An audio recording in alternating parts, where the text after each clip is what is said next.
Harga emas dunia melejit. Perang, krisis dan Trump bikin logam mulia ini makin dicari. Kenapa? Simak sampai akhir.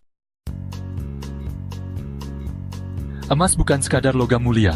Di mata investor, ia adalah pelindung kekayaan, penyelamat di tengah badai, dan simbol stabilitas. Sejak ribuan tahun lalu, emas menjadi alat tukar, penyimpan nilai, hingga simbol kekuasaan. Kini, di era modern, emas kembali jadi primadona. Kenapa? Jawabannya ada pada krisis, geopolitik, dan ekonomi global yang tak menentu.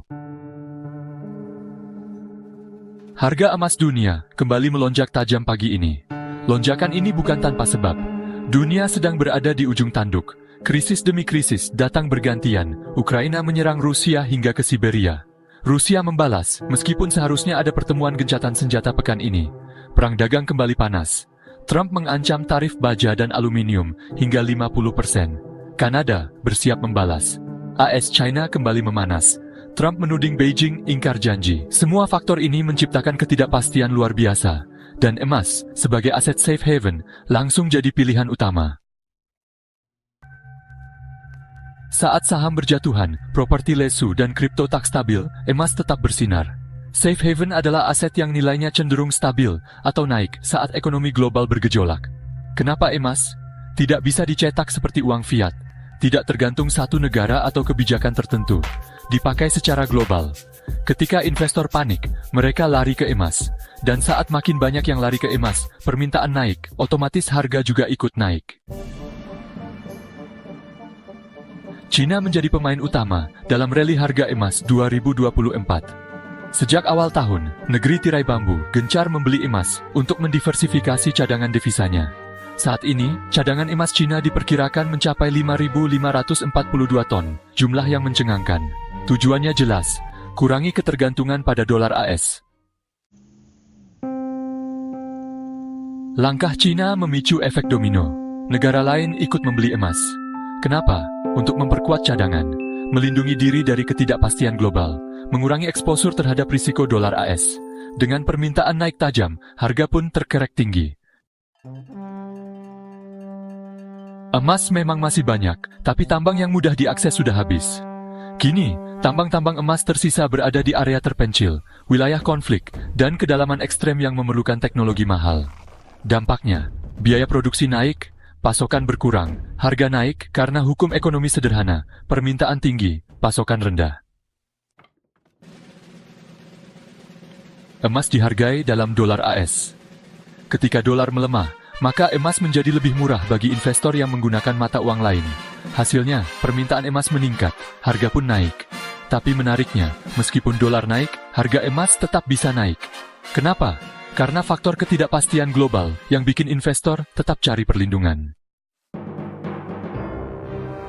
Contohnya, saat konflik Ukraina-Rusia memuncak, saat ada ancaman resesi, saat inflasi tinggi tapi suku bunga belum mampu meredamnya, kondisi-kondisi itu bikin emas tetap naik, bahkan saat dolar juga menguat. Inflasi tinggi, emas jadi penyelamat. Emas dianggap lindung nilai terhadap inflasi, karena nilainya relatif stabil, tidak dipengaruhi langsung oleh kebijakan moneter. Permintaan tetap tinggi saat nilai uang menurun. Goldman Sachs menyebut bahwa emas, bersama minyak, adalah lindung nilai yang layak dalam portofolio jangka panjang. Dalam kondisi inflasi global, emas bersinar lebih terang. Harga emas sempat menembus $3.500 per ons pada April 2024. Robert Kiyosaki, penulis buku terkenal Rich Dad Poor Dad, bahkan telah mengungkapkan prediksi bahwa harga emas akan mencapai $5.000 per ons pada tahun 2025. Prediksi ini didasarkan pada beberapa faktor utama yang mencerminkan kekhawatirannya terhadap kondisi ekonomi global dan sistem keuangan saat ini. Di antaranya, Kiyosaki menyatakan bahwa kepercayaan terhadap dolar AS akan runtuh, menyebutnya sebagai uang palsu. Ia percaya bahwa emas adalah bentuk uang yang sebenarnya dan lebih dapat diandalkan dalam menjaga nilai kekayaan. Ia memperingatkan tentang kemungkinan terjadinya kehancuran terbesar dalam sejarah, yang dapat dimulai secepat musim panas ini. Kiyosaki menyarankan investor untuk menjauh dari aset keuangan tradisional seperti saham dan obligasi, dan beralih ke investasi alternatif, seperti emas, perak, dan Bitcoin.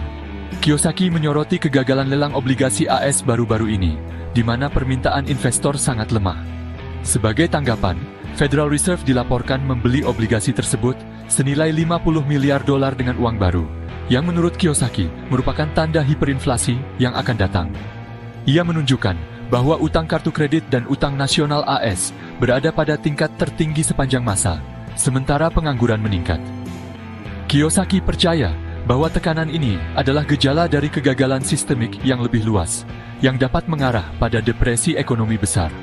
Prediksi Kiyosaki tentang harga emas mencapai 5.000 dolar per ons, mencerminkan pandangannya yang skeptis terhadap stabilitas sistem keuangan saat ini, dan keyakinannya bahwa aset nyata seperti emas akan menjadi pelindung nilai yang penting dalam menghadapi krisis ekonomi yang mungkin terjadi.